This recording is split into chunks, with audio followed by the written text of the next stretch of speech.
Nakutala beto, beto imangolo, Noel, Gloria,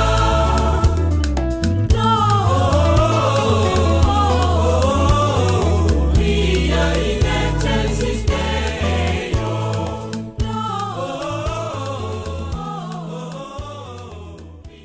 Que la grâce de Jésus notre Seigneur et l'amour de Dieu le Père et la communion de l'Esprit Saint soient toujours avec vous. Bien-aimés dans le Christ, nous célébrons en ce dimanche la fête de l'Épiphanie. La fête de l'Épiphanie est la fête de l'apparition, de la manifestation du Sauveur aux yeux du monde, aux yeux des nations et aux yeux de païens.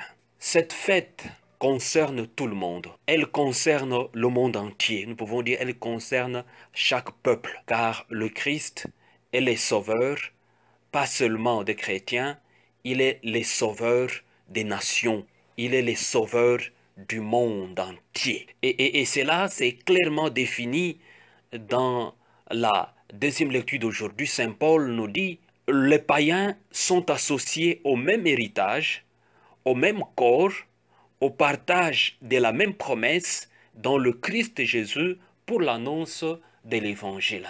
Donc nous pouvons bien nous rendre compte que cette fête que nous célébrons aujourd'hui, nous sommes du côté des mages, les mages qui viennent de l'Orient, comme nous dit l'Évangile, qui viennent de l'Orient. Ils ne sont pas le fils de la promesse, ils ne sont pas d'Israël, mais l'épiphanie, cette manifestation du Sauveur, nous démontre comment le Verbe s'est fait chair, il s'est fait chair, il a pris l'humanité du monde entier, l'humanité de toute personne créée à l'image de Dieu, bien-aimé dans le Christ. Et la première lecture d'aujourd'hui l'enchaîne clairement. Les nations marcheront vers ta lumière et le roi vers la clarté de ton aurore. C'est clairement défini. Ici, nous pouvons bien voir que le roi de la première lecture ne sont pas les mages de l'Évangile. Les mages de l'Évangile sont plutôt des savants qui s'occupent de l'astronologie. Ils étudient les astres. Ces gens-là ont eu l'étoile et ils ont commencé à suivre cette étoile. Bien-aimés dans le Christ, les nations marcheront vers ta lumière. Cette lumière, à quoi sert-elle? D'abord, c'est de voir.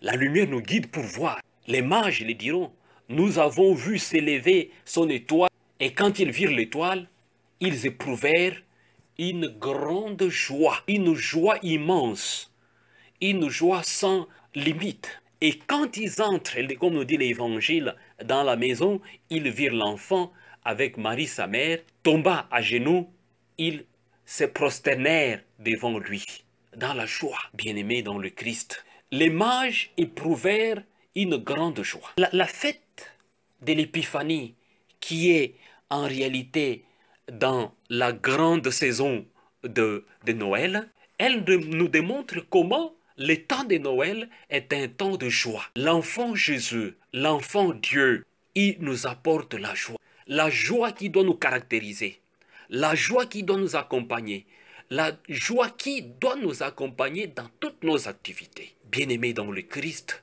cette joie qu'éprouvèrent les mages, cela doit être aussi la joie que nous devons éprouver tous les jours. La joie que nous devons respirer tous les jours. La joie qui doit être notre guide de tous les jours.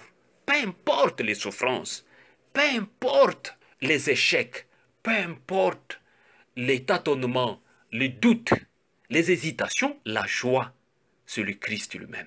Ils éprouvèrent la grande joie, l'étoile. Et le Christ, c'est cette lumière, l'astre d'en haut qui vient nous visiter.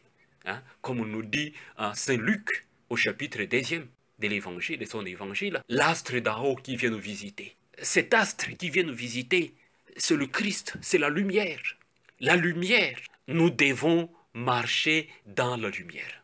Le rencontrer comme lumière, c'est pour voir clair. Bien-aimés dans le Christ, quand les mages ont pu avoir un dialogue avec Hérode, Hérode leur dit, allez-y, trouvez ce roi, si vous l'adorez, passez par ici, par chez moi, moi aussi j'irai l'adorer. Adorer Dieu, c'est entrer dans un chemin de vie. C'est écouter la parole de Dieu. C'est vivre de la parole de Dieu. C'est prendre la parole de Dieu comme notre boussole qui nous guide. Bien-aimés dans le Christ. Mais le roi Hérode, il joue au malin. Tout simplement parce qu'il est triste. Il est triste d'apprendre qu'un roi des Juifs vient de naître. Il va tout de suite convoquer son conseil pour demander où est-ce que ce roi devait naître. On lui dit à Bethléem. Il est furieux. Il pense que sa royauté sera désormais partagée, ou bien sa royauté va tomber avec le nouveau roi qui vient de naître. Hérode tombe dans la jalousie. Hérode tombe dans les mensonges. Hérode tombe déjà dans le meurtre. Et nous savons comment il finira par tuer les innocents, les bébés de 0 à 2 ans. Il va les exécuter. La cruauté d'Hérode. Il devient aveuglé à cause du pouvoir.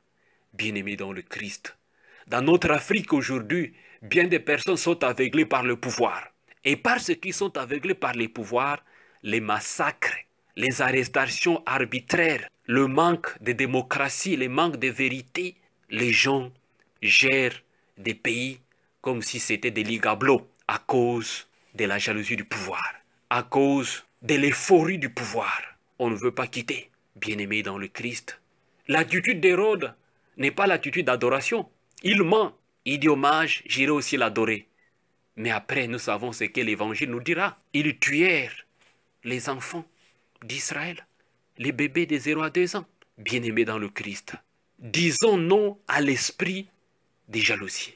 Disons non à l'esprit des mensonges. Disons non aux complots inutiles. Disons oui à la parole de Dieu qui est le chemin de vie. Adorons celui qui vient de naître, le Christ Jésus. Les mages tomba à genoux, ils se prosternèrent devant lui. Prosternons-nous devant le Seigneur. L'adoration se manifeste par ces gestes d'humilité, de se prosterner. L'enfant Dieu, le Manuel, nous pouvons nous offrir nous-mêmes à lui, notre confiance. Parce que le présent que le mage offre à Jésus, c'est le grand symbole. Mais Jésus lui-même, c'est le vrai cadeau de Noël. Jésus lui-même, c'est le vrai présent pour nous. Jésus lui-même, c'est la donation totale pour notre vie. Bien-aimés dans le Christ, offrons notre confiance à Jésus. Offrons notre foi à Jésus. Offrons notre vie tout entière à Jésus. Offrons-lui de ce que nous avons le plus cher. Il s'agit de notre vie. Il s'agit de notre temps. Il s'agit de ce don total que nous devons lui offrir, afin que lui, qui est le vrai cadeau de Noël, puisse nous aider à éprouver une grande joie dans notre vie. Peu importe les situations que nous pouvons traverser et vivre, il va toujours nous nourrir de cette grande joie qui va nous apaiser, qui va nous accompagner, qui va nous rassurer et qui va nous aider à voir la lumière sans déclin qui est le Christ Jésus. Recevez la bénédiction du Seigneur au nom du Père et du Fils et du Saint-Esprit. Amen.